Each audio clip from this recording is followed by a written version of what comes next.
काशी में ऐसे हैं जो किसी प्रकार का प्रतिग्रह नहीं करते हैं। हाँ, किसी सभा में जाके दक्षिणा नहीं लेते हैं, यज्ञ नहीं कराते हैं, बोला यज्ञ कराते नहीं हैं, दूसरे का यज्ञ नहीं कराते हैं, है ना, दान नहीं लेते हैं। हाँ, पढ़ा के भी पढ़ाने की तनख्वाह नहीं लेते हैं, बोला कहते हैं हम जीविका के लिए नहीं पढ़ाते, जीविका के लिए यज्ञ नहीं करते हैं, हम जीविका के लिए दान नहीं लेते, स्वयं अपना वेदोक्त धर्म का पालन करते हैं। हमारे कहो तो हम नाम लेके बता दें, ऐसे ऐसे हमारे सामने काशी में विद्वान हुए तो आपको बताते हैं ये क्यों बताया। ये जो धनी पने का अभिनिवेश है ना, कि हम धनी होने से बड़े हैं, उनका आचारवान होने से बड़े हैं, या कोई विद्वान होने से बड़े हैं, ये धर्मी हो गए हो, ये धर्मी हो गए। कोई इस्लाम में दीक्षित होने के कारण बड़े हो गए, है ना, कोई हिंदू धर्म में तो दीक्षा की कोई, समझो हिंदुत्व की तो कोई दीक्षा ही नहीं है। ये एक बड़ी विशेषता है, हिंदू धर्म दीक्षा मूलक नहीं है, मुस्लिम धर्म दीक्षा मूलक है, ईसाई धर्म दीक्षा मूलक है, और हिंदू धर्म दीक्षा मूलक नहीं है, जन्म से ही हिंदू पैदा होता है। इस पर कभी आप लोगों ने शायद गौर किया हो, कभी गौर न किया हो। अनादि परंपरा से जो भारतीय है, पूर्व पूर्व संस्कार मूलक हिंदुत्व होता है। पूर्व जन्म मानते हैं ना, मुसलमान को मुसलमान होने के लिए संस्कार की जरूरत है, ईसाई को ईसाई होने के लिए संस्कार की जरूरत है। क्यों? उनके पूर्व जन्म ही नहीं है। प्रक्रिया के साथ, उनकी प्रक्रिया के साथ मिलान कर लो, उनके पूर्व जन्म ही नहीं है। तो पूर्व जन्म नहीं है तो पूर्व जन्म के संस्कार से वो ईसाई नहीं होते हैं, पूर्व जन्म के संस्कार से वो मुसलमान नहीं होते हैं, परंतु हिंदू पूर्व जन्म के संस्कार से होता है। तो अपने अपने सिद्धांत की रीति से, अपने अपने सिद्धांत की रीति से प्रक्रिया होती है ना। तो 16 धान 22 पसेरी करने से कैसे काम चलेगा है? तो ये हिंदू पना धर्मी है, मुसलमान पना धर्मी है, ईसाई पना धर्मी है, ब्राह्मण पना धर्मी है, सन्यासी पना धर्मी है, विद्वान होना धर्मी है ना। मैं विद्वान हूं, मैं धनी हूं, ये धर्मी है। तो किसी भी धर्मी के साथ अपने आप को मिला न देना, तादाद में नहीं करना। ये आज एक दूसरे ढंग की बात आपको सुना दे। धर्म को संकीर्ण नहीं करना, विषय के धर्म को इंद्रिय पर और इंद्रिय के धर्म को विषय पर आरोपित नहीं करना, मनोधर्म को विषय पर और विषय को मन पर। सुंदरता मन में होती है, आप ये बात समझ लो, विषय में नहीं होती, इंद्रियों में नहीं होती। वो आपका मानसिक विक्षेप है, जिसको आप संसार में सौंदर्य बोलते हो। वो विषय निष्ठ नहीं है, वो इंद्रिय निष्ठ भी नहीं है, वो मनोनिष्ठ है। वो मनोविक्षेप है जो बाह्य सौंदर्य है, वो मनोविक्षेप है जो अंतः सौंदर्य है। हाँ, विद्या और बुद्धि का जो सौंदर्य है, ध्यान और समाधि का जो सौंदर्य है, उपासना और, है ना, वो क्या है? वो सब का सब अभ्यास जन्य सौंदर्य है, अभ्यास जन्य माधुर्य है, जिसमें महत्व बुद्धि हुई, जिसका अभ्यास किया, जो मन में 1000 बार आया। आप 1,00,000 बार जप करो कि मैं चोर हूं, मैं चोर हूं, मैं चोर हूं, तो आपको स्वयं ये भासने लग जाएगा कि मैं सचमुच चोर हूं।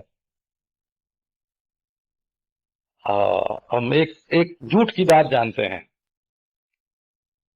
एक झूठ 10 मर्तबा 10 आदमियों के सामने बोला गया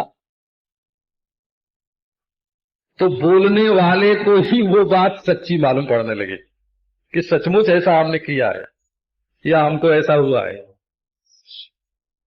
अच्छा, तो कहीं भी धर्मी के साथ अपने ज्ञान को, अपने स्वरूप को मिला नहीं देना। और असल में ये काली देसी जो होते हैं, आप ये लंबाई चौड़ाई देश में कल्पित है, इस बात को कई बार अच्छी तरह समझ चुके हैं। तो लंबाई चौड़ाई देश में कल्पित है कि लंबाई चौड़ाई अधिष्ठान में कल्पित है?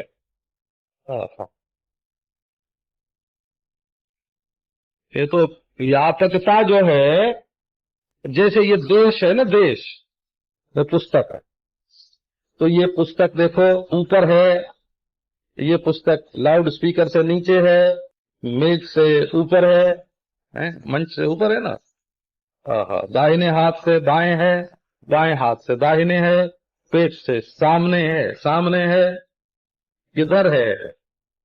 लाउड स्पीकर से इधर है, ये किधर है? तो ये जो देश में कल्पित है ना, कल्पित, आप कहीं भी जब अपने को धर्मी मान के बैठोगे तो या तो काल में नष्ट होने वाली वस्तु को मैं मेरा मान करके धर्मी मानोगे। परिच्छिन्न का ही अभिमान होता है, आप ये समझो। दृश्य का अभिमान होता है, परिच्छिन्न का अभिमान होता है, हैं? तो देश परिच्छिन्न का अभिमान होता है। मैं 100 वर्ष जीने वाला शरीर हूँ, हैं? और मैं 3.5 हाथ में रहने वाला शरीर हूँ। मैं 2 मन वजन वाला शरीर हूँ। 2 मन वजन वाला, 2 मन वजन, ये तो धर्म है। 3.5 हाथ होना ये तो धर्म है। 100 वर्ष होना ये तो धर्म है। और इसमें अभिमान करके बैठना ये धर्मी बना है। लेकिन अपने ज्ञान स्वरूप पर विचार करो, इन तीनों चीजों को मिथ्या बौद्ध भी मानते हैं। वजन को भी, लंबाई चौड़ाई को भी और उम्र को भी, इन तीनों को मिथ्या मानते हैं बौद्ध, बोला। परंतु वे अधिष्ठान ज्ञान से इनको मिथ्या नहीं मानते हैं। वो इनमें जो परस्पर विच्छिन्नत्व है ना, प्रागभाव है इनका, इस प्रागभाव माने पहले ना होना, ये चीज पहले नहीं थी अब दिखती है, इसलिए मिथ्या है। स्वप्नवत, ये चीज अब दिखती है आगे नहीं दिखेगी, इसलिए मिथ्या है। स्वप्नवत, ये चीज इस रूप में दिखती है, इस रूप में नहीं दिखती है, इसलिए ये मिथ्या है। स्वप्नवत, ये चीज अमुक इंद्रिय से दिखती है, अमुक इंद्रिय से नहीं दिखती है, क्या इसलिए मिथ्या है? क्या ये सब की सब अंतःकरण से ही दिखती हैं, इसलिए मिथ्या है। ये देखो, मिथ्या होने की जितनी ये युक्ति है ना, अन्योन्य परिच्छेद, काल परिच्छेद, देश परिच्छेद, अंतः परिच्छेद, इनके कारण जो वस्तुओं का मिथ्यात्व है वो बौद्ध युक्ति से निरूपित मिथ्यात्व है। इस विषय में उनका बड़ा भारी अध्ययन है। हमको तो ऐसा लगता है उपनिषदें तो पहले से थी, भला बौद्ध धर्म के बहुत पहले से उपनिषदें हैं। अपूर्वम अनपरम अनंतरम अबाज्यम, बृहदारण्यक उपनिषद का उल्लेख तो स्वयं बुद्ध ने अपने मुंह से किया है। ब्रह्मभूत अतितुला, ये तो उपनिषदें तो बहुत पुरानी। वेदों की निंदा करते हैं तो वेद पहले से ना होते तो कहां से निंदा करते हैं? तो वेद पहले से थे, हो, ये बात है। परंतु उन्होंने प्रपंच के मिथ्यात्व में जो युक्ति दी है, यदि बौद्ध विद्वानों ने इतनी प्रखर और इतनी प्रबल प्रपंच के मिथ्यात्व के संबंध में युक्ति न दी होती तो वेदांतियों की बुद्धि भी जो इतनी प्रबल युक्ति और प्रबल तर्क के पक्ष में गई वो संभवतः न जाती। हो सिंहनाग, वो नागार्जुन, और क्या महाराज, वो धर्म कीर्ति, एक ही विद्वान ऐसे हैं उनके कि जिनके तर्क और युक्ति को देख करके सिर झुकाना पड़ता है। तो बोले फिर वेदांतियों में और उनमें फर्क क्या है?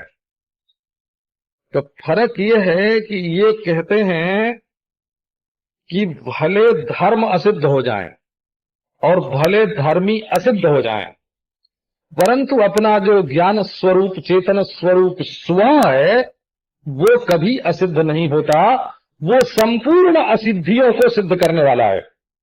यदि अपना आपा न हो तो किसी की सिद्धि असिद्धि होगा ही नहीं। अब देखो, तो 3 बात जहां हुई, धर्म को संकीर्ण न करना, जो कर्म होता है हाथ से, हैं। कर्म होता है संकल्प से, कर्म होता है कर्ता से, कर्ता धर्मी है। तो इसको अकर्ता का धर्म, कर्म को अकर्ता का धर्म मत मान बैठो। और कोई अकर्ता मान के अपने को परिच्छिन्न बैठा है, देश काल वस्तु को गोद में लगा के, तो देश काल वस्तु से संबद्ध जो अकर्तापना है वो धर्मीपना है, वो भी धर्मी है। मैं अकर्ता हूं ऐसा भी एक अभिमान होता है, मैं अभोक्ता हूं ऐसा भी एक अभिमान होता है, हूं ऐसा भी एक अभिमान होता है। तो नारायण ब्रह्मत्व जो है ये संपूर्ण अभिमानों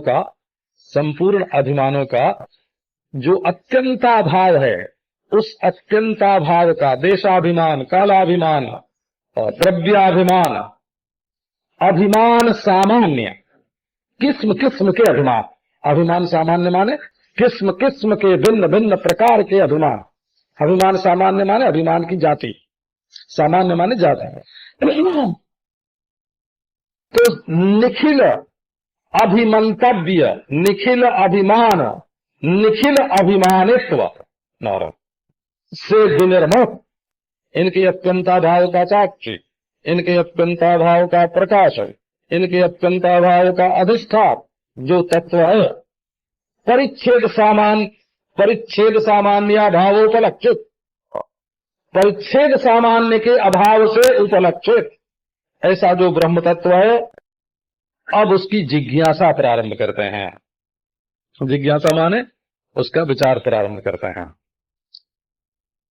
तो भाई इस विचार से है ना, पहले देखो इस विचार का कल मैंने सुनाया था कि इसके कुछ निष्कर्ष होते हैं, इस विचार करने से कुछ नतीजे निकलते हैं, इनका एक निचोड़ होता है। निष्कर्ष माने निचोड़। वेद में भी इसके लिए एक शब्द का प्रयोग है, निचाज्य तन मृत्यु मुखात प्रमुच्यते। श्वेताश्वतर उपनिषद में तो दृष्टांत दिया है कि जैसे भीगे हुए कपड़े को निचोड़ करके उसमें से पानी निकाल देते हैं ना, पानी निकाल देते हैं, ऐसे हो ये जो दृश्यमान प्रपंच है इसको निचोड़ के इसमें से ब्रह्म निकाल लो, माया अलग कर दो। निचाज्य तन मृत्यु मुखात प्रमुच्यते, बोले इससे होगा क्या कि मौत से बच जाओगे। हमारे सामने तो सारी समस्या यही थी कि मृत्यु से कैसे बचें। मृत्यु से कैसे बचें? अच्छा मृत्यु न हो तो दुखी रहें, तो फिर दुख से कैसे बचें? अच्छा दुख से भी बच जाएं तो नासमझ रहें। ये जो लोग नशा पीते हैं ना, ये दुख से तो बच जाते हैं लेकिन नासमझ रहते हैं। उनको अज्ञान से दुश्मनी नहीं है, उनको अज्ञान से दुश्मनी नहीं है, समझदारी से दुश्मनी है, हैं? तो दुख से तो बचते ही हैं, समझदारी से भी बच जाते हैं। बचना माने वंचित हो जाना। दुख को ठग लिया, अपने में नहीं आने दिया, लेकिन समझदार नासमझी से ठगे गए। अज्ञान ने उनको ठग लिया। तो दुख न हो, नासमझी न हो और मृत्यु न हो, ये तीन बात चाहिए। किसी से लड़ाई झगड़ा ना हो, तो लड़ाई झगड़ा तो तब होती जब होती है, तब दुख तो होता ही है। लड़ाई झगड़ा दुख नहीं है, दुख का हेतु है। अच्छा तो हमारी मौत न हो ये तब हो सकता है जब तुम सत हो, और तुम्हें अज्ञान तब नहीं हो सकता यदि तुम चित हो, और तुम्हें दुख नहीं हो सकता यदि तुम आनंद हो, और तुम्हारा कोई विरोधी न रहे ये तब हो सकता है जब तुम अद्वैत हो। अच्छा अब ये कई लोग महाराज चलते हैं, चलते तो हैं परमार्थ की प्राप्ति के लिए हैं, लेकिन बोले बस शांति से बैठ गए, अब दुख से बच गए। दुख से तो बच गए लेकिन नासमझ होके बैठे रहे बकुआ, तो नासमझी तो तुम्हारी दूर ही नहीं हुई। अच्छा बोले नहीं हम नासमझी से भी बच गए। कहा अच्छा अभी देह बन के बैठे हुए हो तो मृत्यु से तो नहीं बचे। अच्छा, मृत्यु से बचे नहीं तो दूसरे मारने के लिए उद्योग तो कर रहे हैं। तुम्हें पचा जाने के लिए काल तैयार है, तुमको पचा जाने के लिए देश तैयार है, तुमको निगल जाने के लिए वस्तु तैयार है, तुमको राख बनाकर अपने अंदर ले लेने के लिए। जब तक देश काल वस्तु जिंदा है तब तक तुम्हारे अमृतत्व की क्या शंका है, क्या संभावना है तुम्हारे अमृतत्व की। कहते हैं वो ब्रह्म जिज्ञासा। इसलिए ब्रह्म की जिज्ञासा करना। ब्रह्म माने उसको परमात्मा कहो, है ना, उसको ब्रह्म कहो, उसको सत्य कहो। अगर किसी को कोई नाम लेने में आपत्ति होए हैं तो हम उसी के दिए हुए नाम को कबूल करने को राजी हैं, है ना। तुम जो नाम रख दो, लक्षण हमारा वाला रखो और नाम तुम अपना रखो, है ना। हाँ, पहचान हमारी वाली रखो। वो स्वयं प्रकाश भी हो गए, सर्वाधिष्ठान भी हो गए, सर्वावभाषक भी हो गए, है ना, अद्वितीय भी हो गए, अपना आत्मा भी हो गए। हमारा जो लक्षण है तो तुम रखो, और नाम रखने की तुम्हें छुट्टी दे देते हैं। तो यहाँ हम ब्रह्म नाम रख करके, है ना, ब्रह्म नाम रख करके उसकी चर्चा करते हैं। क्योंकि अपने शास्त्रों में ऐसा आता है, जब ये बात कहते हैं ना कि वहां वाक की गति नहीं है, यतो वाचो निवर्तन्ते। अच्छा, यतो वाचो निवर्तन्ते कहने पर ब्रह्म नाम का निषेध हुआ कि नहीं हुआ है? न तत्व वाक् गच्छति न मनो गच्छति न वेदमो न विजानीमा। ब्रह्म नाम का निषेध हो गया कि नहीं हुआ? यतो वाचो निवर्तन्ते अप्राप्य मनसा सह। तो बात क्या हुई का उसी जो वाक का अविषय है, जो मन का अविषय है,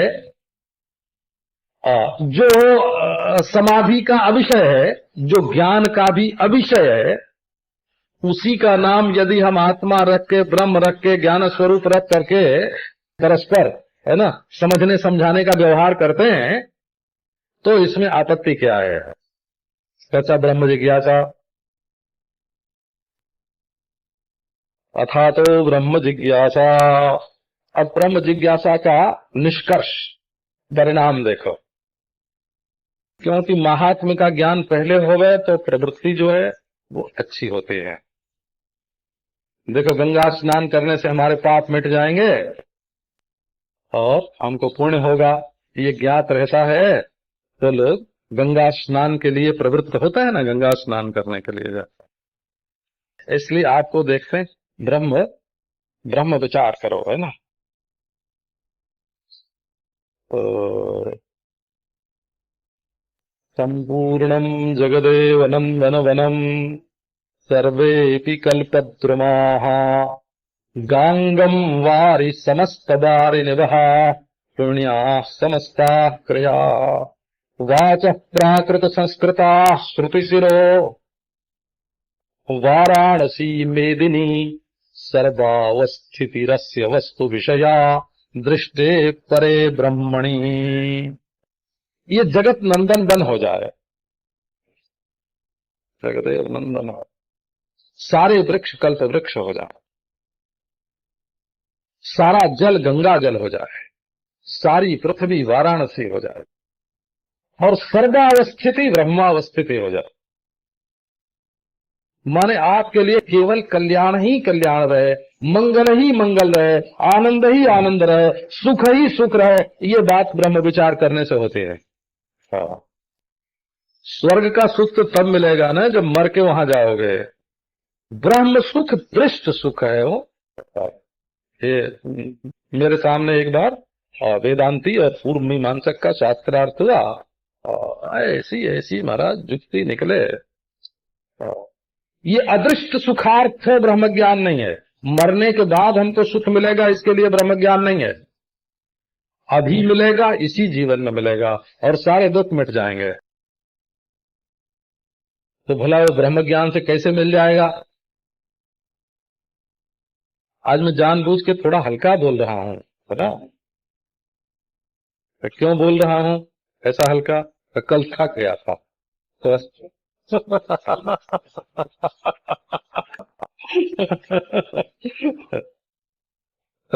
आजकल की थकान दूर करता। अच्छा, ब्रह्म ज्ञान से दुख कैसे मिट जाएंगे? आप देखो, प्रत्यक्ष युक्ति आपको बताता हूं, बिल्कुल हाथ कंगन को फारसी क्या। आपके जीवन में दुख केवल इसलिए है कि आप किसी चीज को छोड़ नहीं पा रहे हैं।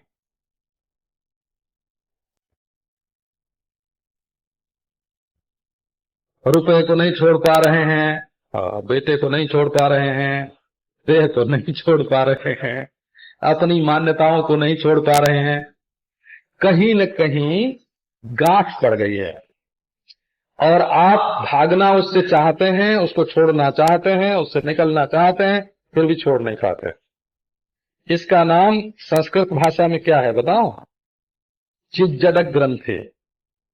आप तो हैं चेतन और जड़ के साथ आपने अपनी गांठ लगा दी है।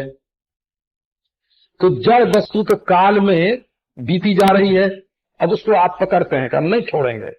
वो वस्तु कहती है कि हम तो भूत बनेंगे, और आप कहते हैं हम तुमको वर्तमान रखेंगे, तुमको भविष्य में ले चलेंगे, है ना? वो गांठ लगाई, अब वो खींचे और तुम खींचो, ये खींचा खींची बन गई। देखो, सारा जीवन का सारा दुख ही है ग्रंथि। चाहे आपके दिमाग में कोई नस की ग्रंथि हो, है ना, जिसको डॉक्टर लोग इंजेक्शन दे के गला दें, चाहे ऑपरेशन करके निकाल दें, चाहे आपके शरीर में कोई रक्त की गांठ पड़ गई हो, नस की गांठ पड़ गई हो, है, और चाहे आपके मन में किसी के साथ गांठ जुड़ गई हो, चाहे आपकी बुद्धि में कोई ग्रंथि हो, आप चेतन होकर के जड़ वस्तु को छोड़ने से जो इनकार करते हैं, यही आपका दुख है। हे मनोवैज्ञानिक, है ना, हे शरीर के चिकित्सक, हे दुनिया में दुख मिटाने वाले, है ना, आपको जब दुख हो तो इस पर विचार करना कि आप कौन सी चीज छोड़ने से इनकार करते हैं। जिसकी वजह से आपको दुख हो रहा हो उसको छोड़ दीजिए। बोले बाप रे बाप, है ना। भले हम श्रीमती जी की 4 गाली रोज सहें, हैं, और श्रीमान के द्वारा किया हुआ अपमान 10 बार सहें, लेकिन छोड़ने का नाम कैसे ले सकते हैं? कहते भाई इस गांठ में तो थोड़ा दुख रहेगा, गांठ रखना है तो थोड़ा दुख भी रखो, है ना, थोड़ा दुख सहना पड़ेगा। ऐसी कोई ग्रंथि नहीं है जिसमें दुख ना हो, ऐसी कोई गांठ नहीं है जिसमें दुख न हो। अगर आप अब स्वरूपभूत चेतन को किसी के साथ ग्रथित करके रखेंगे, हमको ये चाहिए, है ना, बेटी चाहिए, बेटा चाहिए, धन चाहिए, पुरुष चाहिए, स्त्री चाहिए, है ना, हाँ, ये बिगड़ने न पावे, ये टूटने न पावे। आपके घर में जो जिसमें प्याला होता है, चाय का प्याला, अगर आप ये चाहें कि ये बहुत दिन तक हमारे घर में रहे, है ना, और नौकर से फूट जाए तो देखना आपके दुख का पारावार नहीं रहेगा। क्या प्याले ने दुख दिया, नौकर ने दुख दिया? कि नहीं, आपकी गांठ नहीं देखते। यही तो सीधी सीधी बात है। अच्छा, तो ब्रह्म ज्ञान से दुख कैसे मिटेगा? तो ब्रह्म ज्ञान उसको कहते हैं जो सारी गांठों को तोड़ रहे। भिद्यते हृदय ग्रंथि छिद्यन्ते सर्व संशया क्षीयन्ते चास्य कर्माणि तस्मिन् दृष्टे परावरे। ये ब्रह्म ज्ञान, ब्रह्म माने अपरिच्छिन्न का ज्ञान। अपरिच्छिन्न में कोई गांठ होगी? आकाश को तुम रस्सी से बांधो, का आकाश तो रस्सी से नहीं बंधता है का अच्छा घड़े में इसको बंद करो, ये तो घड़े में नहीं बंद होता है ना, न रस्सी से बंधता है न घड़े में बंधता। अच्छा, घड़ी में बांध लो, मिनट 2 मिनट 10 मिनट में इसको बांध लो, है नहीं बंधेगा। तो लड्डू में बांधो, तो लड्डू में भी नहीं बंधेगा। यही ग्रंथि जो है ना। अब ब्रह्म क्या है? ब्रह्म क्या है? ब्रह्म ज्ञान क्या है? ब्रह्म ज्ञान वो तलवार है जो अविद्या ग्रंथि को, हृदय ग्रंथि को काम ग्रंथि को, क्रोध ग्रंथि को, लोभ ग्रंथि को ग्रंथि मात्र का भेदन कर देता है, उसको ब्रह्म ज्ञान कहते हैं। तो सारे पाप नष्ट हो जाते हैं एक क्षण में। भस्मसात् जस्य ब्रह्म विचारणे क्षणमपि स्थैर्यं मनः प्राप्नुयात्। ब्रह्म विचार में, ब्रह्म माने अनंत का विचार, अपरिच्छिन्न का विचार, निर्ग्रंथ का विचार, ग्रंथहीन का विचार, जिसमें देश काल वस्तु की कोई उलझन ही नहीं है, सुलझा हुआ विचार, निर्ग्रंथ, बुद्धि में कहीं गांठ नहीं है, अभ्रांत सत्य, भ्रम जिसमें नहीं है। बाहर जाओ ले आओ, बाहर जाओ ले आओ, है ना। ये ब्रह्म माने संस्कृत में यही होता है, हृदय में से आंख के रास्ते बाहर गए और वहां से मजा लेके फिर लौटे। तो ये जो जाना हुआ ना, बाहर निकलना और बाहर लौटना, इसका नाम क्या हुआ? भ्रमण। भ्रमण हुआ कि नहीं? भ्रमण, भ्रमणम भ्रमा, भ्रमण का ही नाम भ्रम है ना। ये भाव ही है, भ्रमणम भ्रमणम भ्रम। जब तुम्हें अपने घर में जब रोटी खाने को नहीं मिली तो दूसरे के घर गए, अपने घर में साड़ी अच्छी नहीं रही तो कहाँ गए? दुकान पर गए। अभी थोड़े दिनों की बात है, वो हम एक के घर गए थे, जब माँ कह रही थी अपनी बेटी से कि आज बेटी अमुक जगह शादी है, तुमको जाना पड़ेगा, तो बोली कि माँ मैं तो नहीं जाऊंगी। और मेरे सामने ये संवाद हुआ, है ना। बोले क्यों? कि हमारे पास जितनी साड़ियां हैं वो मैं पहन के बाहर निकल चुकी हूं और सब लोग देख चुके हैं, तो आज अगर नई साड़ी नहीं खरीदी जाएगी तो मैं नहीं निकलूंगी। तो 400 रुपए की जब साड़ी खरीदी गई, तब लड़की ब्याह में गई हो। ब्याह हुआ दूसरे के घर में और 400 रुपए गए दूसरे के घर पे। इसका नाम ग्रंथि है बोला। ये दुख भ्रमण, भ्रम है, भ्रमण। सुख को अपने घर में से, अपने हृदय में जब सुख नहीं मिलता है तब बाहर जाते हैं, और तब जाना और आना, जाना और आना, ये लावेंगे ये लावेंगे ये लावेंगे, इसी का नाम ब्रह्म है। अब ब्रह्म में तो कहीं आना जाना है नहीं, समझो, न उसमें स्वर्ग जाना है न नरक जाना है, वो तो अपरिच्छिन्न है, परिपूर्ण है।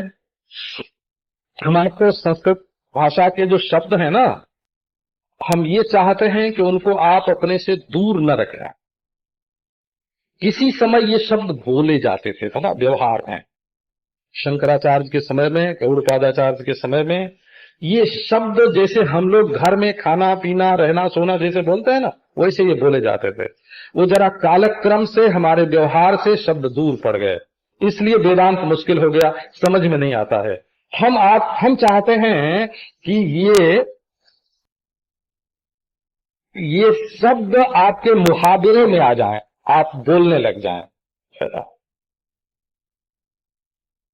हाँ, जब कोई कहे, है ना, आपका मन कहे कि आज नमक के बिना दाल का स्वाद नहीं आ रहा है, चावल का स्वाद नहीं आ रहा है, और जब सिंधी गुजराती के घर खाने जाता है और चावल में नमक नहीं मिलता है तो कहता है तुम्हारे चावल में तो कोई स्वाद ही नहीं है, न इसमें काला जीरा है, न इसमें घी है, न इसमें नमक है, चावल में छौंक नहीं लगी, भात में छौंक नहीं लगी, तो भात में स्वाद कहां से? तो उस समय अपने मन में कहना चाहिए कि हे मन, ये तुम्हारा एक अभ्यास ही है, बोला। हाँ। एक अभ्यास ही, इसी को अभ्यास बोलते हैं, है ना। अभ्यास भी बोल दो तो कोई हर्ज नहीं। हाँ। ये तुम्हारा एक अभ्यास ही है कि इसमें स्वाद नहीं है ना। तो देखो भाई, तो वहां वो चीज रखी हुई है, चमक रही है, हैं? बोले भाई हमने देख लिया तुमको चमक रही है, दिखाई पड़ रही है, तो क्या हुआ? वो अधिष्ठान में तो है ही नहीं, माने जहां तुमको दिख रही है वहां तो है ही नहीं। अनंत में जो शांत दिख रहा है वो नहीं है, भला शांत अनंत अधिष्ठान में शांत बिना हुए दिखता है, एक में अनेक बिना हुए दिखता है, चेतन में जड़ बिना हुए दिखता है, अद्वितीय में सद्वितीय बिना हुए दिखता है, अनादि में आदि बिना हुए दिखती है, बोला। अनन्य में अन्य बिना वो दिखता है। अरे ये सब तो उस अधिष्ठान में दिख रहा है भाई जहां है ही नहीं। अपने अभाव के अधिष्ठान में जो चीज दिखती है वो नहीं होती है। अच्छा, तो ब्रह्म ज्ञान वाली बात आपको सुनाता है। पहले ज्ञान का वर्गीकरण कर दो। दूसरे के बारे में ज्ञान और अपने बारे में ज्ञान, इसमें कोई फर्क मालूम पड़ता है? तो दूसरे के बारे में जो ज्ञान होता है, तो अगर दूसरे को तुमने अच्छा समझा तो उससे दोस्ती करोगे, और बुरा समझा तो छोड़ दोगे, परहेज करोगे। लेकिन अपने बारे में अगर तुम्हारा ज्ञान होगा तो क्या करोगे? अपने से दोस्ती करोगे, वो तो है ही पहले से है, तो क्या अपने से परहेज करोगे? तो कर नहीं सकते। तो अन्य का जो ज्ञान होता है ना, अच्छे बुरे का जो ज्ञान होता है, अच्छे बुरे का जो ज्ञान होता है वो राग द्वेष का जनक होता है, और अपना जो स्वरूप का जो ज्ञान होता है वो राग द्वेष का जनक नहीं होता। अब दूसरी बात देखो, अन्य का ज्ञान होगा तो ज्ञान होने से वो प्राप्त हो जाएगा। देखोगे कि ये लड़की बहुत अच्छी है, ये लड़का बहुत अच्छा है ना। अपने से अलग को जानोगे तो वो चीज मिल जाएगी, लेकिन अपने आप को ही जानोगे तो वो मिला हुआ है कि नहीं।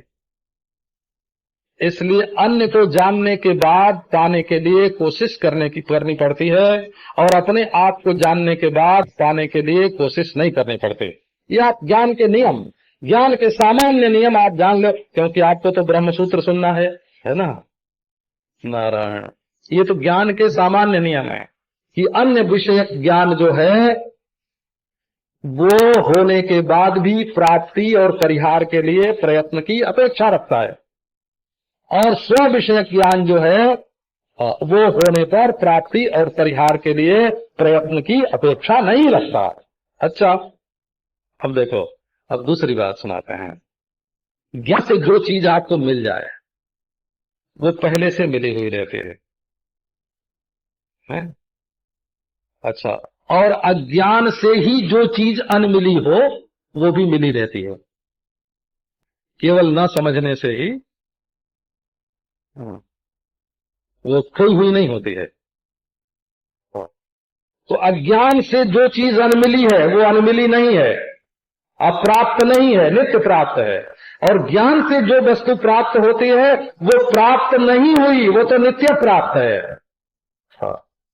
अज्ञान से किसी वस्तु की अप्राप्ति नहीं होती, और ज्ञान से प्राप्ति नहीं होती। जो वस्तु जैसी है उसको वैसा बताना ये ज्ञान का काम है। हम ज्ञान का विचार देखो, बहुत मजेदार। सारा साधन आप वेदांत का रहस्य समझ जाएं इतने में।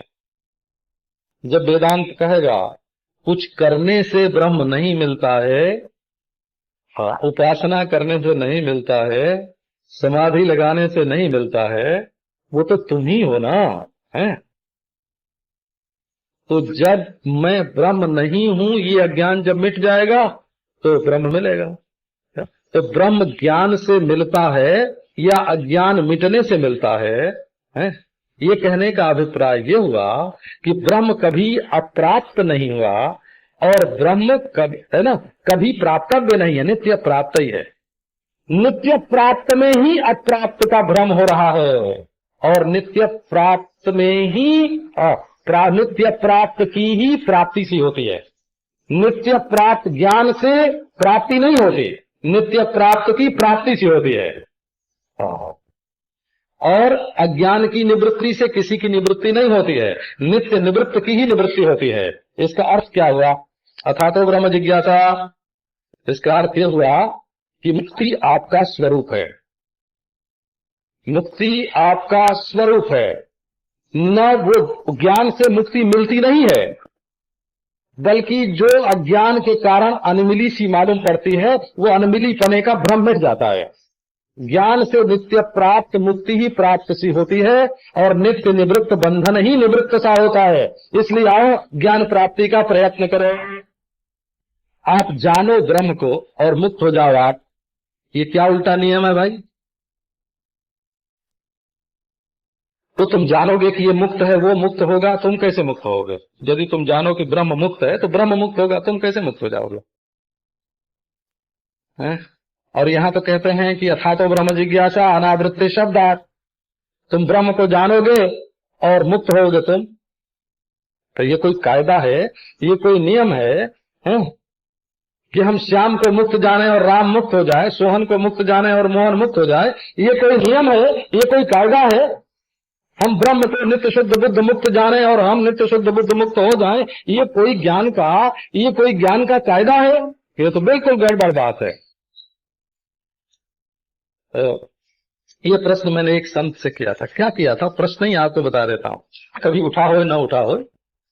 आप गीता पढ़ते हैं तो कृष्ण भगवान बोल रहे हैं, नमाम कर्माणि लिम्पन्ति न मे कर्म फले स्पृहा इति माम जो भी जानाति कर्म भीर न सबध्यते। मैं इस श्लोक को पहले जैसे कोई माला पहने ना, वैसे चलते फिरते उठते बैठते गीता प्रेस में था जब तक ये बात हमारे साथ थी। नमाम कर्माणि लिम्पन्ति न मे कर्म फले स्पृहा, है ना, हमको कर्म का अभिमान नहीं है और मैं कर्म फल का भोगता नहीं हूं। भक्तराज हैं, उन्होंने कहा, पंडित जी ये श्लोक आप बोला करते हैं हर समय, पर ये तो भगवान अपने लिए कह रहे हैं ना कि नमाम कर्माणि लिम्पन्ति न मे कर्म फले स्पृहा। ये तो भगवान अपने लिए कह रहे हैं कि मुझ में कर्म लेप नहीं है और मुझ में कर्म फल की स्पृहा नहीं है, माने मैं कर्ता भोक्ता नहीं हूं। ये बात भगवान अपने लिए कह रहे हैं, आप इस श्लोक को बार बार क्यों दोहराते हैं?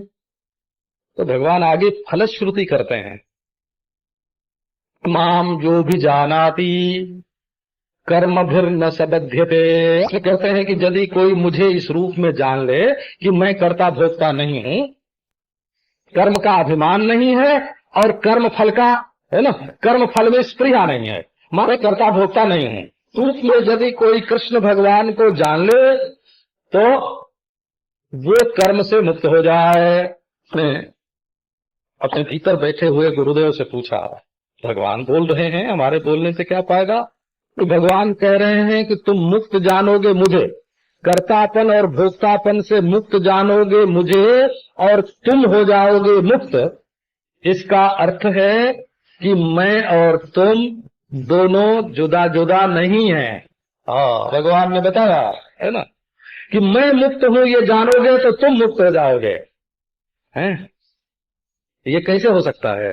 जब मैं और तुम दोनों का अर्थ एक नहीं होगा तो कैसे ऐसा हो सकता है? तो अथा तो ब्रह्म जिज्ञासा में जानोगे ब्रह्म को और हो जाओगे तुम मुक्त। तो यदि तुम ब्रह्म नहीं होगे तो कैसे मुक्त हो जाओगे? कोई ब्रह्म ज्ञान पुण्य है कि उसका फल तुमको मिलेगा? अदृष्ट रूप से कोई फल मिलेगा? और ये तो बिल्कुल तुरंत देखने की, तुरंत जानने की बात है। अब देखो, अब इसमें से निष्कर्ष जो निकलते हैं ना वो बहुत मजेदार हैं। आप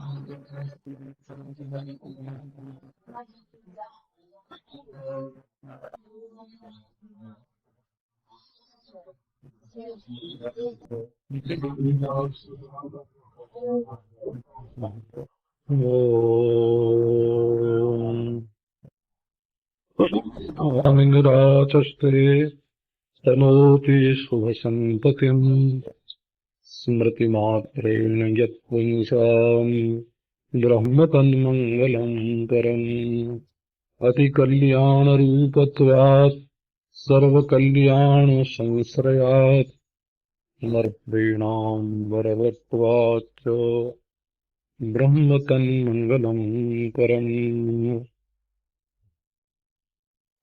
तथा तो ब्रह्म जिज्ञासा जन्माद्यस्य यतः शास्त्र योनित्वात् तत्तु समन्वयात्। तो वैराग्य हो, समाधि संपत्ति हो, मुमुक्षा हो, तो संपूर्ण अनर्थ की निवृत्ति पूर्वक परमानंद की प्राप्ति के लिए ब्रह्म ज्ञान की इच्छा करनी चाहिए, ब्रह्म विचार करना चाहिए।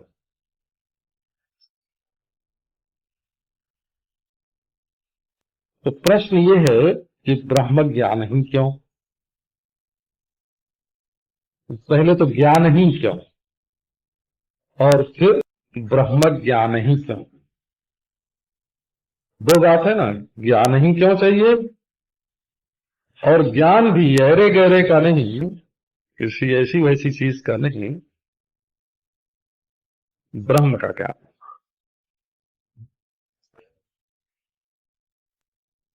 अच्छा, तो आपको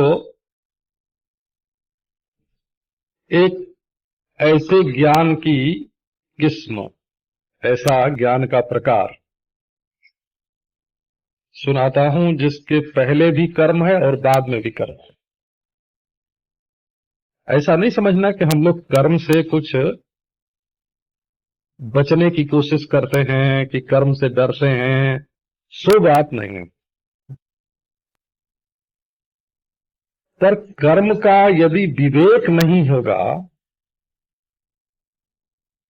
तो अंधकार ही में रह जाओगे ना। कर्म का स्वरूप अगर ठीक नहीं समझोगे,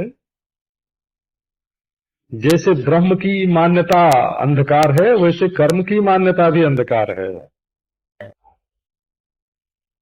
हाँ, है तो आप ईश्वर उपनिषद में रोज पढ़ते ही हैं, विद्यांच अविद्यांच संभूतिंच विनाशंच।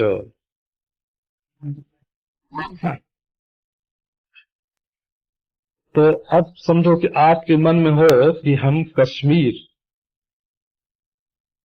के सौंदर्य का ज्ञान प्राप्त करें प्रत्यक्ष, तो इसमें कर्म साधना है कि नहीं है?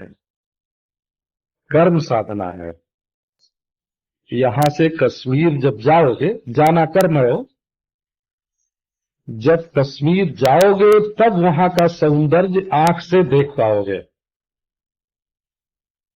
माने कश्मीर का सौंदर्य ज्ञान प्राप्त करने के लिए कर्म करना पड़ेगा। और मान लो कि कश्मीर का सौंदर्य तुम्हारे मन में ऐसा जम गया तो देखने के बाद भी बारंबार जाना पड़ेगा, और नहीं तो वहां रहना पड़ेगा।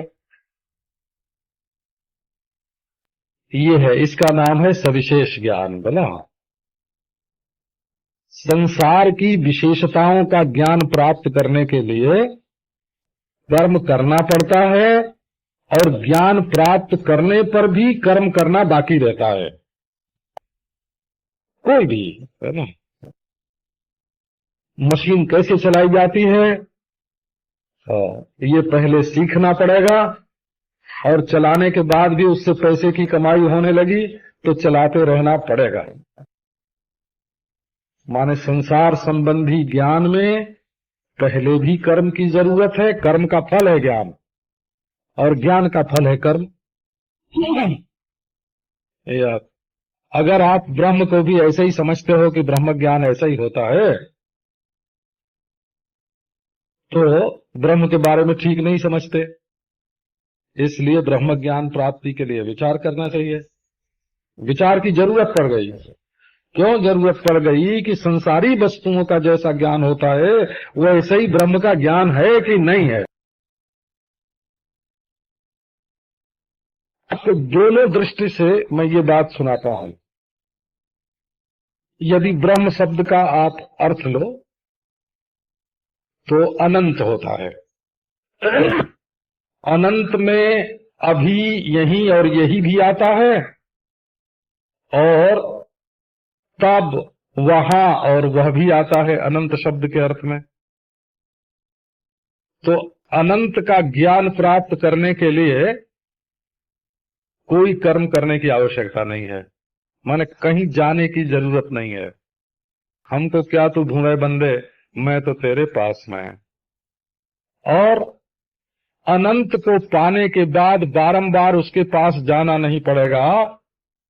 अनंत का ज्ञान हो गया तो हर जगह, हर समय, हर में उसकी पहचान हो गई, तो उसके लिए कर्म करने की जरूरत नहीं रहेगी।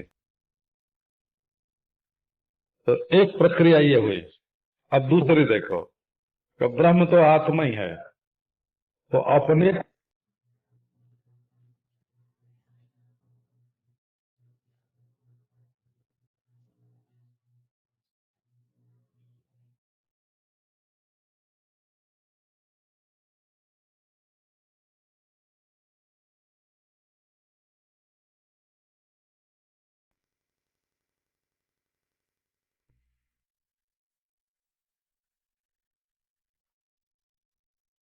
तो एक प्रक्रिया ये हुई।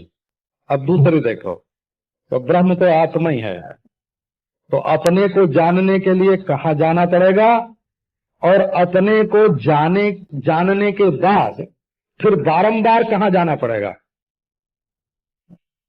तो न तो आत्मज्ञान का साधन है कर्म, और न तो आत्मज्ञान का फल है कर्म।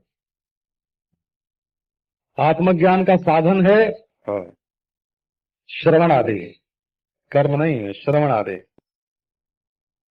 और आत्मज्ञान का फल है निस्साधनता, साध्य साधन भाव से विनिर्मुक्ति, मुक्ति।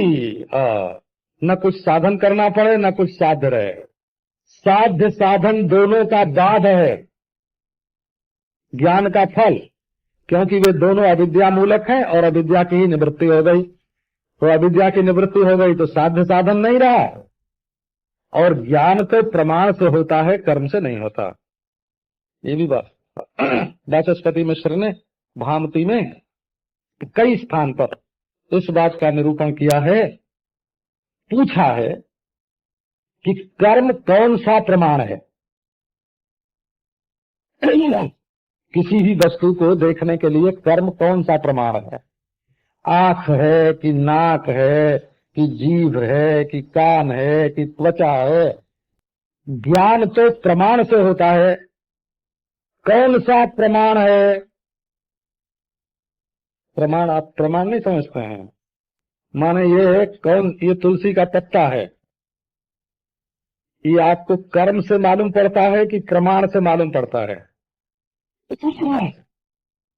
बोले आंख से इसका रंग दिखता है, आंख से ज्ञान होगा ना कि ये तुलसी है।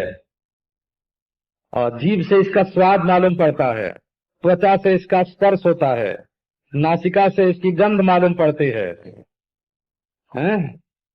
और ये सूख के चट चट करता है, तब इसका शब्द मालूम पड़ता है कान से।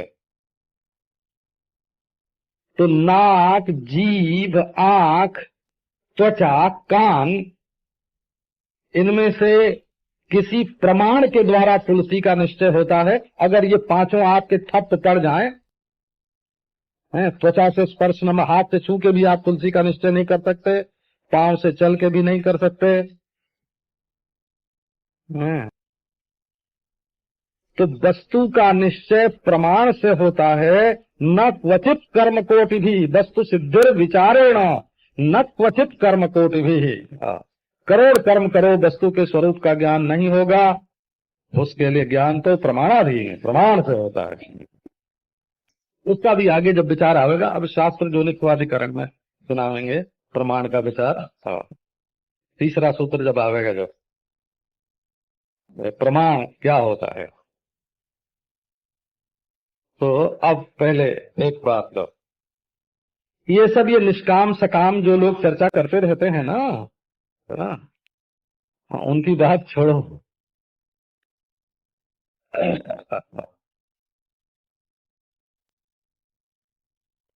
इसमें कुछ निष्काम सकाम की बात नहीं है, बात है प्रमाण की। तो कर्म कौन सा प्रमाण है। प्रत्यक्ष है कि अनुमान है कि उपमान है कि शब्द है कि अर्थापत्ति है कि अनुपलब्धि है कि संभव है कि ऐतिह्य है कि चेष्टा। कौन सा कर्म, कौन सा प्रमाण है। तो कर्म में प्रमाणत्व नहीं है।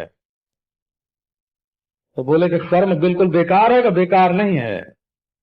कर्म निर्माण है, कर्म प्रमाण नहीं है।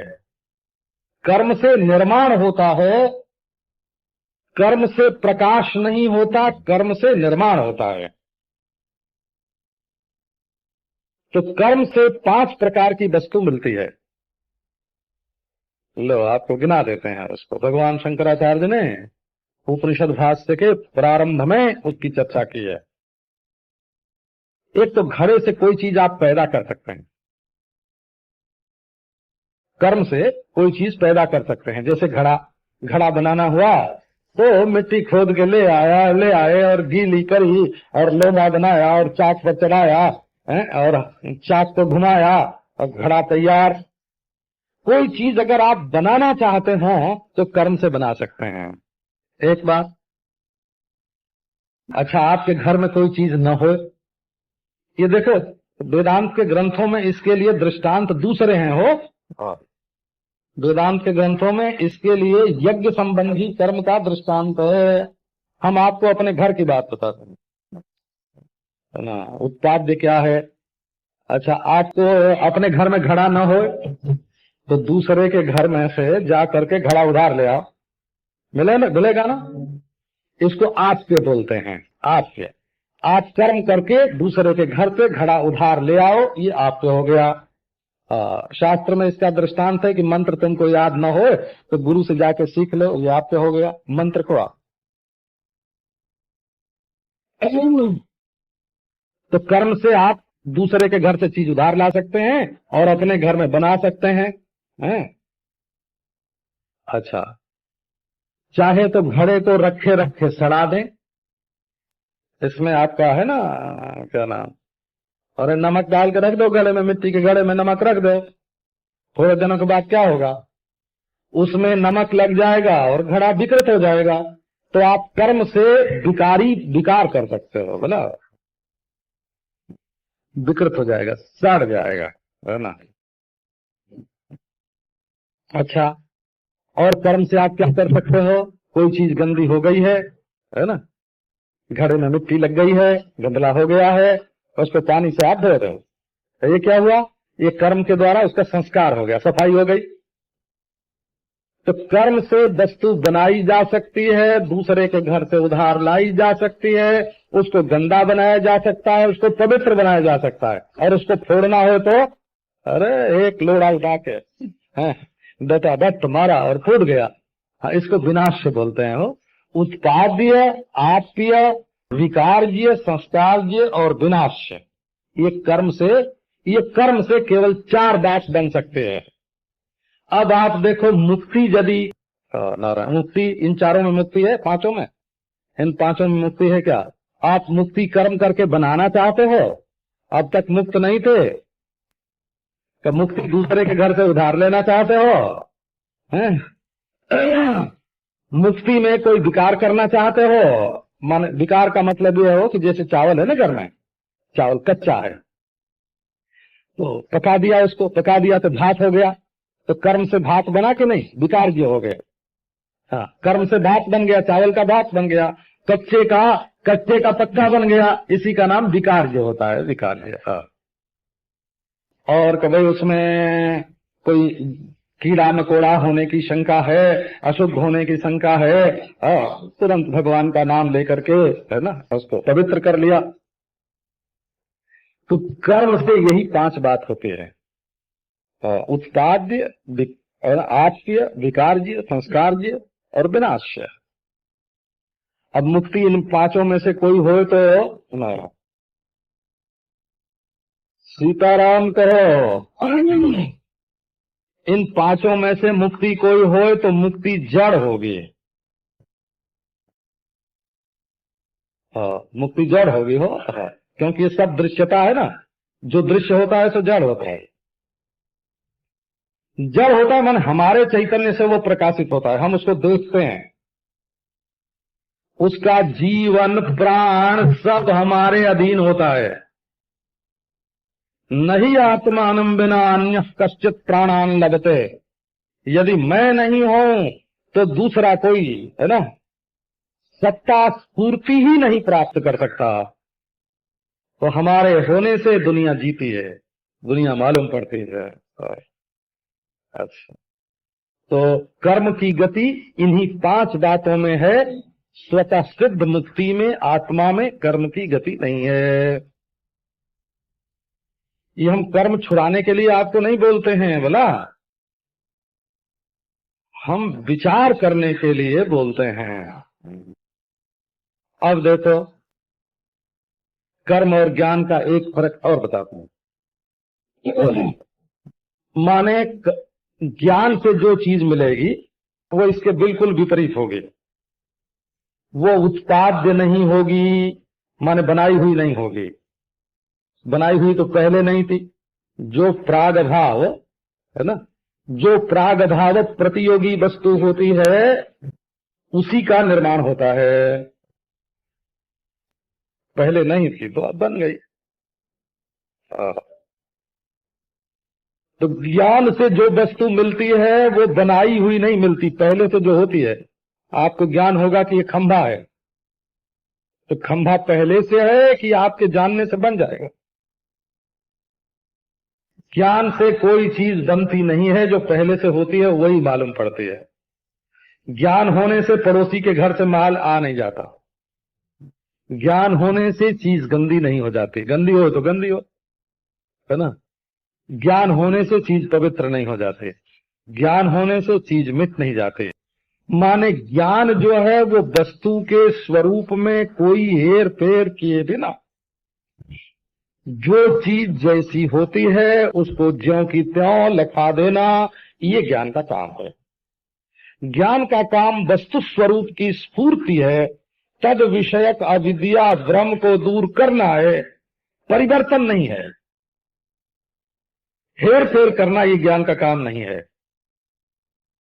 तो अब देखो, इसी से ये बात सिद्ध हुई कि हम ब्रह्म ज्ञान की दिशा में क्यों चलते हैं। माने हम ब्रह्म ज्ञान की दिशा में क्यों चलते हैं कि हमें कोई नई वस्तु पैदा नहीं करनी है, किसी वस्तु को उधार नहीं लेना है, किसी में विकार नहीं पैदा करना है, संस्कार नहीं करना है, नष्ट नहीं करना है। हम ये जानना चाहते हैं कि आखिर मैं है क्या, ब्रह्म है क्या, संसार है क्या, इसके स्वरूप को जानना चाहते हैं, है ना। ये क्या, अब देखो, तो इसलिए ब्रह्म जिज्ञासा करनी चाहिए। अब दूसरी बात देखो, कर्म के हेतु दूसरे हैं, कर्म का स्वरूप दूसरा है और कर्म का फल दूसरा है।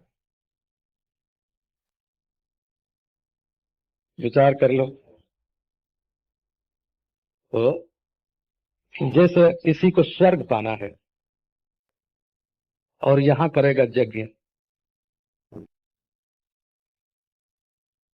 तो अब आजकल यज्ञ जागादि की तो चर्चा व्यर्थ ही है, क्योंकि लोग कहेंगे कि महाराज उससे जो फायदा है सो तो बताते नहीं, और उसमें जो गलती है सो बताते हो। हाँ, तो वैसे आप समझो कि हम शास्त्र की जितनी बात है ना, यज्ञ करने से लेकर के और ब्रह्मलोक की प्राप्ति पर्यंत और अंतःकरण शुद्धि, कर्म से जो कुछ हो सकता है उस बात को हम जानते हैं और उसकी व्याख्या कर सकते हैं। इसलिए आपको इसलिए बताते हैं, किसी के मन में शंका हो कि खंडन करते हैं, तो हमको खंडन करने का कोई शौक नहीं है। हम उसकी व्याख्या आपको बिल्कुल ठीक ठीक बता सकते हैं कि उसका अभिप्राय क्या है और उससे आपको इस जीवन में और मरने के बाद भी उससे क्या लाभ हो सकता है, वो हमको मालूम है।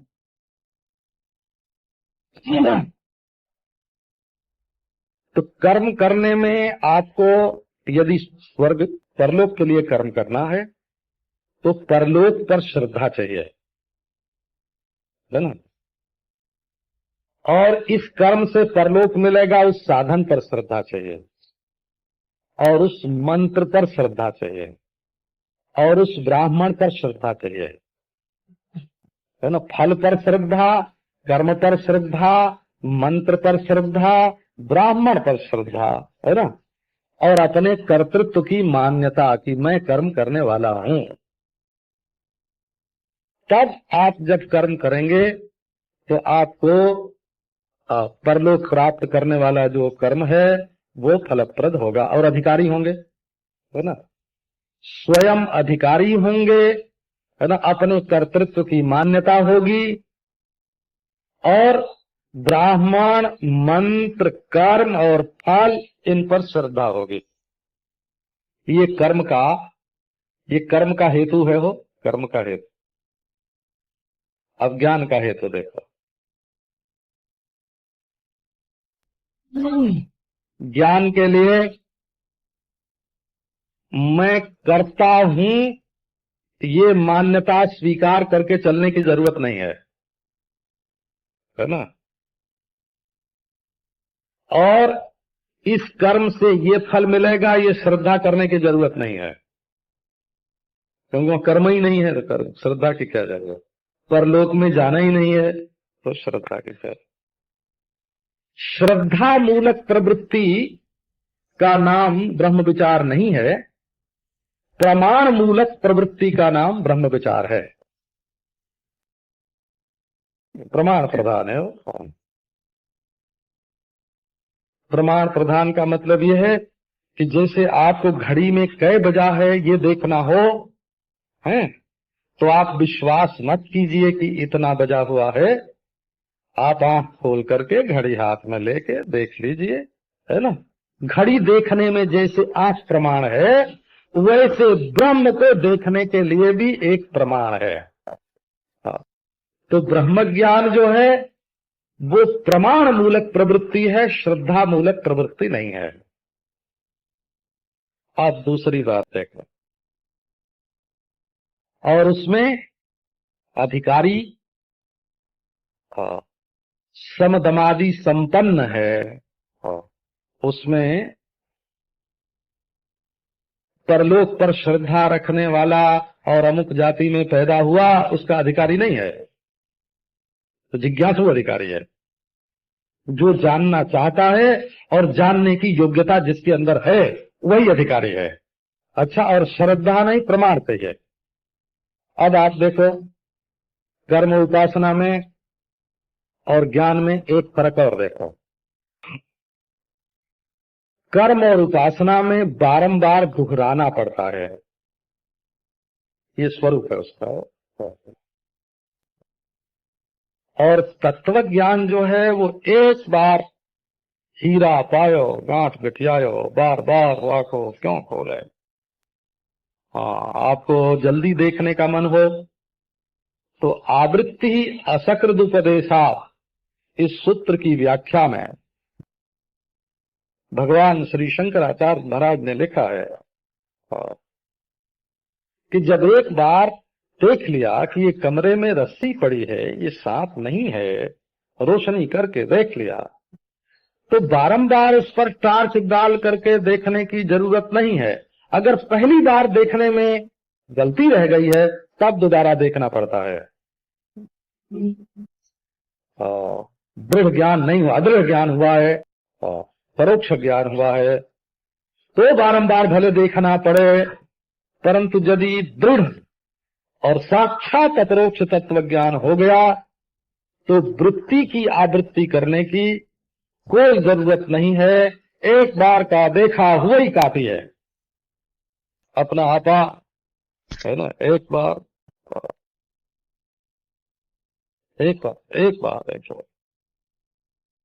और कर्म बारंबार करना पड़ता है। हाँ, जप में ये लिखा है कि अगर एक बार शास्त्रोक्त संख्या से जप करने पर फल की सिद्धि न हो तो 4 बार उसका अनुष्ठान करना चाहिए, ऐसे लिखा है। और उपासना का तो स्वरूप ही है बारंबार बारंबार आवृत्ति करना, और योग का तो स्वरूप ही है अभ्यास करना, अभ्यास से निरोध होता है।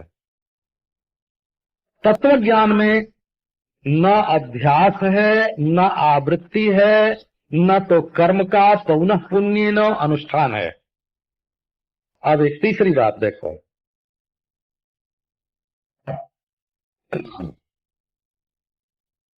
कर्म का फल, उपासना का फल। बाह्य क्रिया कर्म जो होता है बाह्य होता है, और उपासना जो है वो आंतर होती है। कर्तृत्व दोनों में रहता है, आवृत्ति दोनों में रहते हैं। तो फल क्या है? जिस फल का संकल्प करके तुमने कर्म किया है उस फल की प्राप्ति होना, ये कर्म का फल है। हमको स्वर्ग मिले, हमको ब्रह्मलोक। और जिस रूप को लेकर के जिस इष्ट की तुमने बारंबार आवृत्ति की है, उस साध्य रूप का आकार चित्त ग्रहण कर ले, चित्त तदाकार हो जाए, मन पसंद भगवान मिल जाए, ये उपासना का फल है। हमें जो पसंद है सो ही मिले। साध्याकार वृत्ति जो है वो है ना, कर्म उपासना का फल है साध्याकार वृत्ति। और वृत्ति की स्थिरता योग का फल समाधि, ये भी कर्म है। कर्म अंतरंग कर्म, परम अंतरंग कर्म। तो उपासना कर्म शरीर की क्रिया से होता है और उपासना मन की क्रिया से होते हैं। और शरीर की क्रिया और मन दोनों की निवृत्ति से, शांति से समाधि होती है। तो अनुलोम भी क्रिया होती है और प्रतिलोम भी क्रिया होती है। बाहर ले जाने वाली क्रिया भी क्रिया है और भीतर ले जाने वाली क्रिया भी क्रिया ही है। वो प्रतिलोम क्रिया बोलते हैं उसको। उल्टे हो, एक घर से बाहर निकलने की क्रिया है तो एक घर में भीतर घुसने की क्रिया है, पर क्रिया दोनों जगह है। अज्ञान, ज्ञान जो है वो साध्य का प्रापक नहीं है। तुम्हारी मनपसंद का ख्याल ज्ञान नहीं कर सकता। इसी से जो लोग मनपसंद वस्तु चाहते हैं वो ज्ञान मार्ग में जाने से डरते हैं, क्योंकि तुम्हारा मन चाहे टूटे चाहे फूटे, सत्य जैसा है वैसा सत्य प्रकाशित करना, ये ज्ञान का काम है। तो देखो ये क्या हुआ, हेतु, स्वरूप और फल। ज्ञान सिद्ध वस्तु का साक्षात्कार। सिद्ध वस्तु का साक्षात्कार माने असाक्षात्कार के भ्रम की निवृत्ति। एक ने आके पूछा, हो ये महाराज आत्मा का साक्षात्कार कैसा? आत्मा का साक्षात्कार क्या है? माने आत्मा का साक्षात्कार माने देखना। आत्मा को देखना क्या है? जो देखने वाला है सो देखा नहीं जा सकता, और जो देखा जाता है वो देखने वाला नहीं है, हैं? तो आत्मा का दिखना कैसा?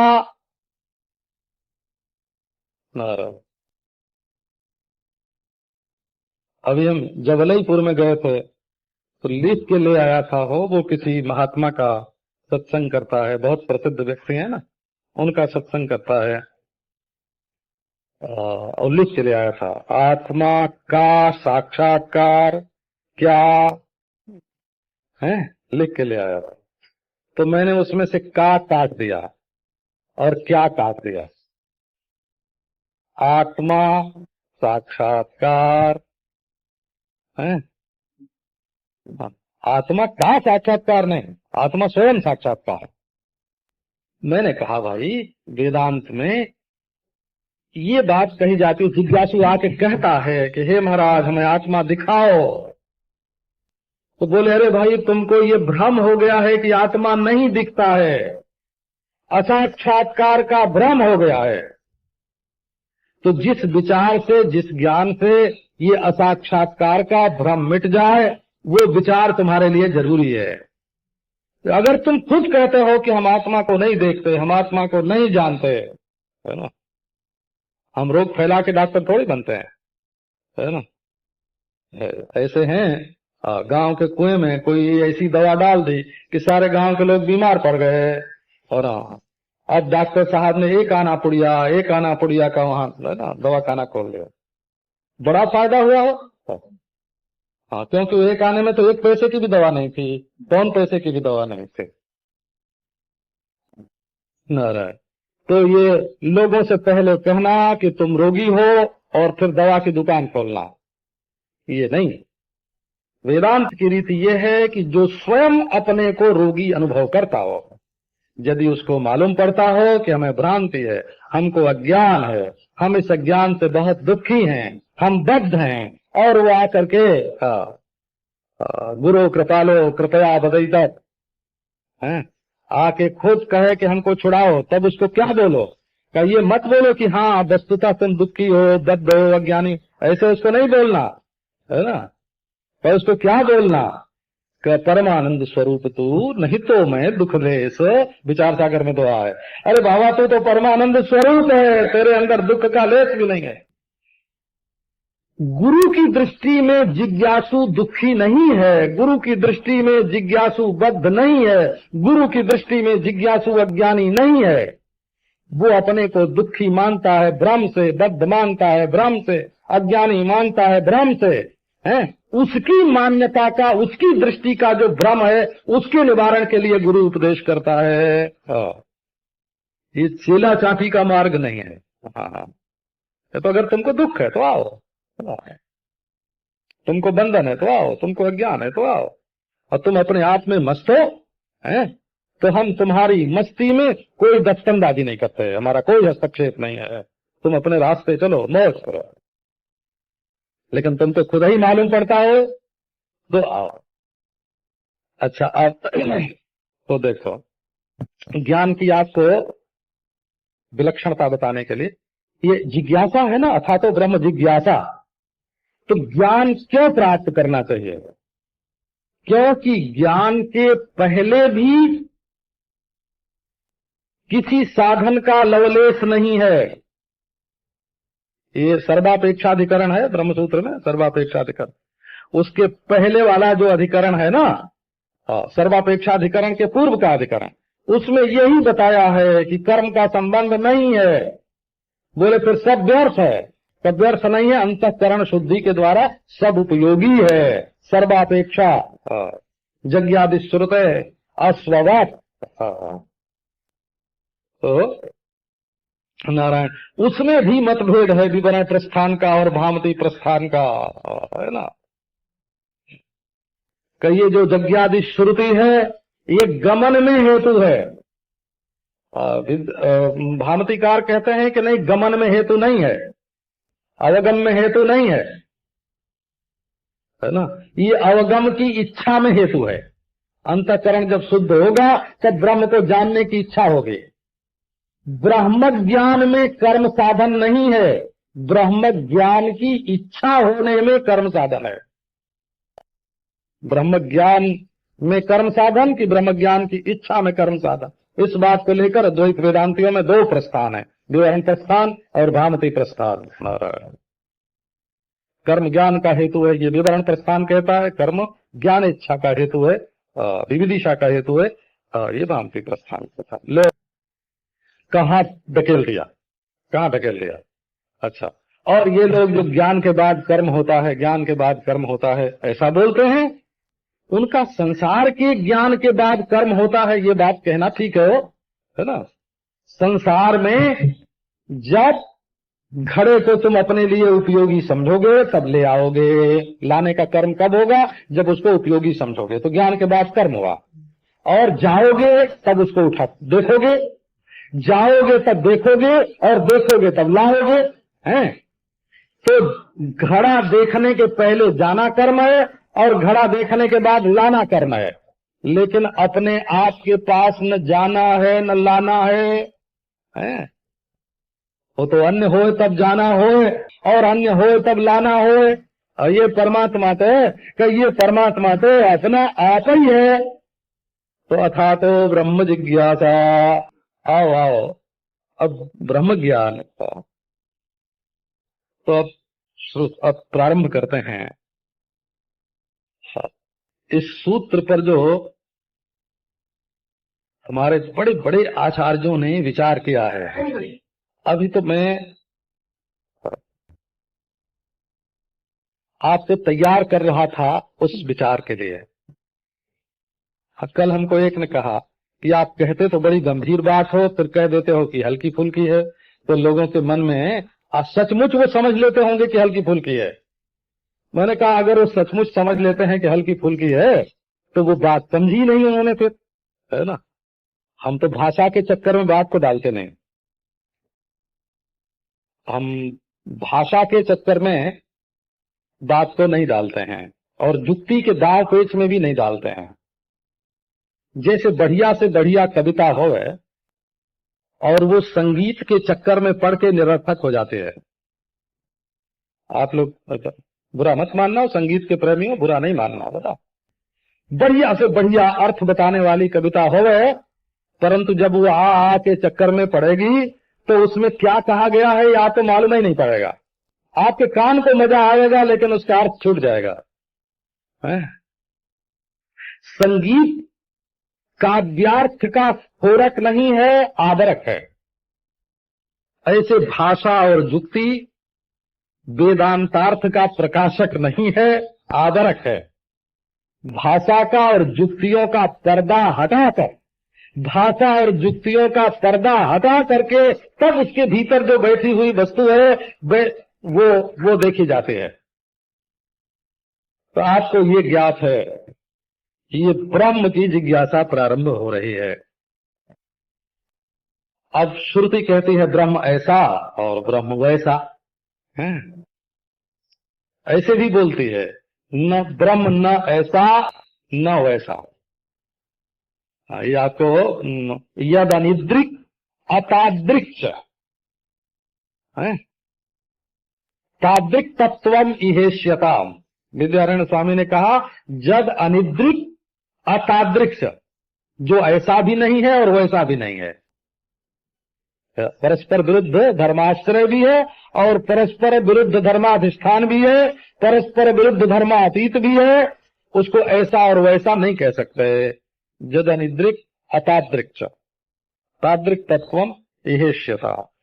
अब ब्रह्म का प्रवेश, तो श्रुति कहते हैं कि ब्रह्म ऐसा, न उसमें पूर्व है और न बाद, न पहले न पीछे, न बाहर न भीतर, न ऊपर न नीचे, सब वही, ऐसा है ब्रह्म। ये आत्मा ही है ब्रह्म। सुनते ही हैं आप लोग बारंबार, बात को क्या सुनाना। और प्रज्ञानम ब्रह्म है ना। पुरा माने प्रकृष्ट ज्ञान, विषय विषयी भाव से रहित। जल्दी समझ में नहीं आएगा क्योंकि भाषा कठिन है, विषय कठिन नहीं है। देखो ये घड़ी है, ये हुआ विषय, और इस घड़ी का ज्ञान हो रहा है हमको, तो हम हुए ज्ञाता हैं। अब प्रज्ञान का अर्थ समझो कि ये घड़ी और मैं, ज्ञान के दो चीज हो जाते हैं। मैं को घड़ी का ज्ञान होता है, तो घड़ी हुआ विषय और मैं हुआ विषयी जो घड़ी को जान रहा है। तो मैं और घड़ी तो न हो और ज्ञान हो, आप क्या बोलेंगे? हाँ, उसका नाम ब्रह्म। हाँ, मौसम है ना। तो समझो कि पूरा पश्चिम उत्तर दक्षिण, ये तो हुआ घड़ी की जगह पर, काल हुआ घड़ी की जगह पर, और काल का ज्ञाता हुआ मैं, अंतःकरण से लिपटा हुआ जीव, अंतःकरण के द्वारा देखने वाला जीव है ना। तो अंतःकरण के द्वारा देखने वाला जो है, ये अंतःकरण का द्वार ही असल में देखने वाले को छोटा बना देता है। अंतःकरण की उपाधि से ज्ञातापना छोटा हो गया। तो अब ऐसा अखंड ज्ञान जिसमें काल नहीं है और काल का ज्ञाता नहीं है। जितनी नित्यताएं हैं, नित्यताएं क्या हैं? प्रतिपद, द्वितीया, तृतीया, चतुर्थी, पंचमी, ये सब नित्यताएं हैं। अमावस्या, पूर्णिमा, ये सब नित्यताएं हैं। काल के अवयव नित्य हैं। हो काल काल काल, क्षण क्षण क्षण, रात्रि दिन, जोग कल्प, मनवंतर, महाकल्प, काल क्या हुआ, ये सब काल के टुकड़े जो हैं नित्यता काल मूलक होते हैं और फैलाव देश मूलक होता है, व्यापकता। और नारायण वस्तुएं जो होती हैं वो उपादान मूलक होते हैं नारायण। तो ये सब क्या है कि देश काल वस्तु हैं, घड़ी की तरह ज्ञेय हैं। और इनका ज्ञाता कौन है कि अंतःकरण के द्वारा मैं है। तो अंतःकरण भी ज्ञेय है। अब देखो, तो अंतःकरण का संबंध छोड़कर विषय का संबंध घड़ी माने देश काल वस्तु ये घड़ी के समान ज्ञेय है और वृत्त्यात्मक अंतःकरण है। और इनके द्वारा मैं देखने वाला में मैं, अंतःकरण और विषय तीनों में बंदा किसी को नहीं मारना, सब रहें, सब भाषें, सब मालूम पड़े।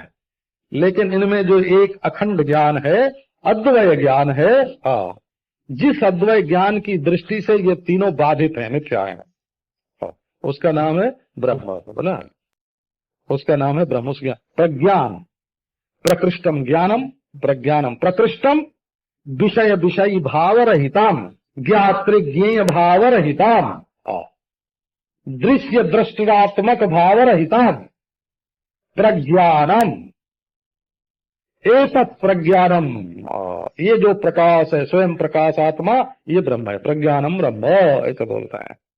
तत्त्वमसि, अहम ब्रह्मास्मि, प्रज्ञानम ब्रह्म, अयम आत्मा ब्रह्म, ये श्रुति है।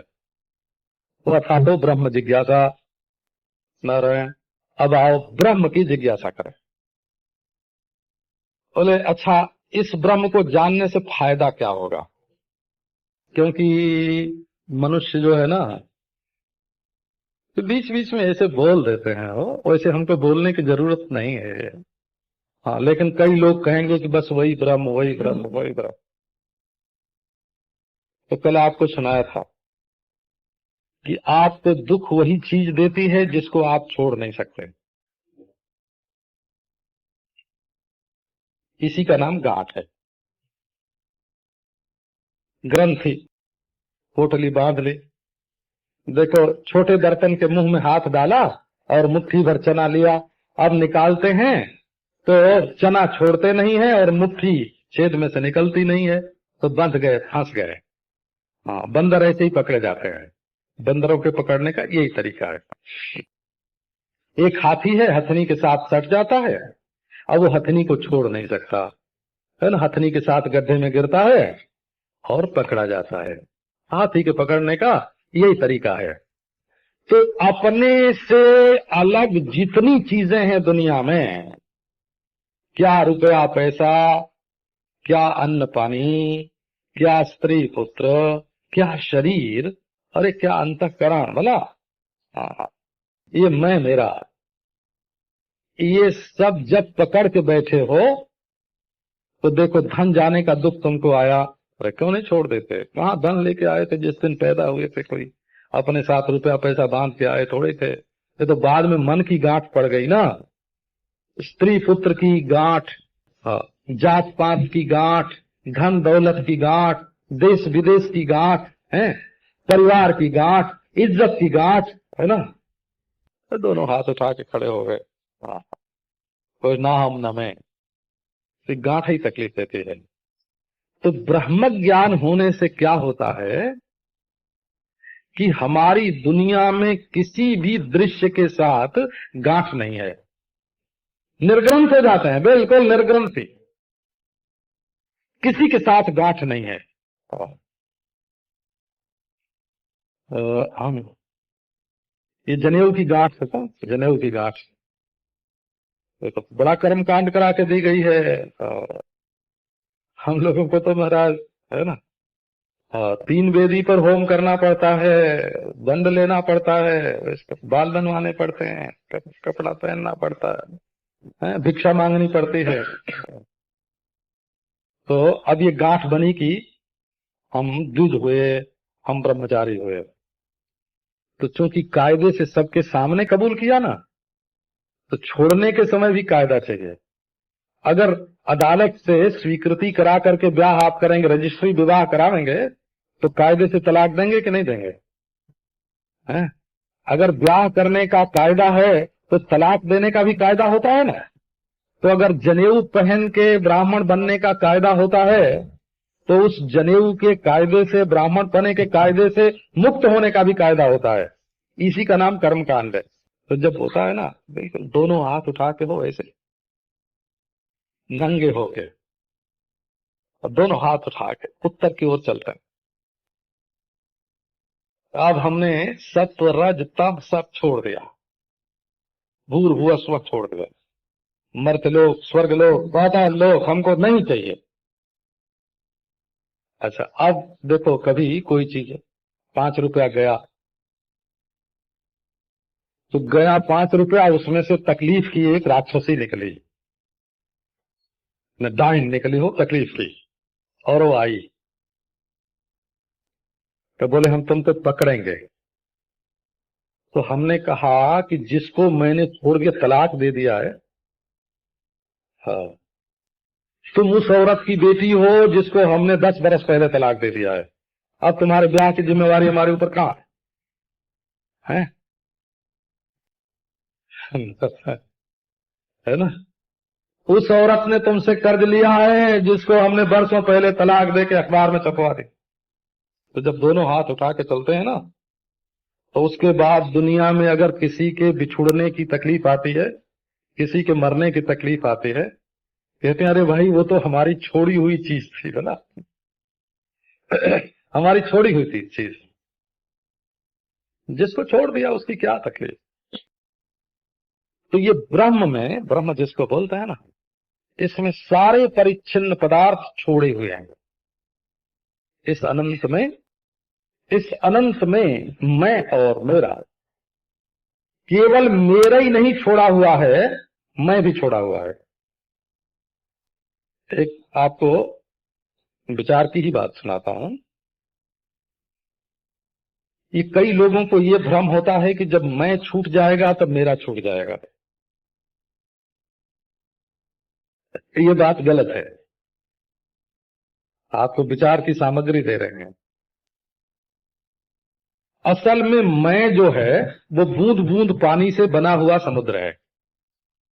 मैं नाम की कोई चीज नहीं है हो ये परिच्छिन्न रूप में। ये बूंद बूंद से बना हुआ जैसे समुद्र हो गए, है ना? रुपए वाला मैं, रुपया मेरा, रुपए वाला मैं, है ना? स्त्री मेरी, स्त्री वाला मैं, मकान मेरा, मकान वाला मैं।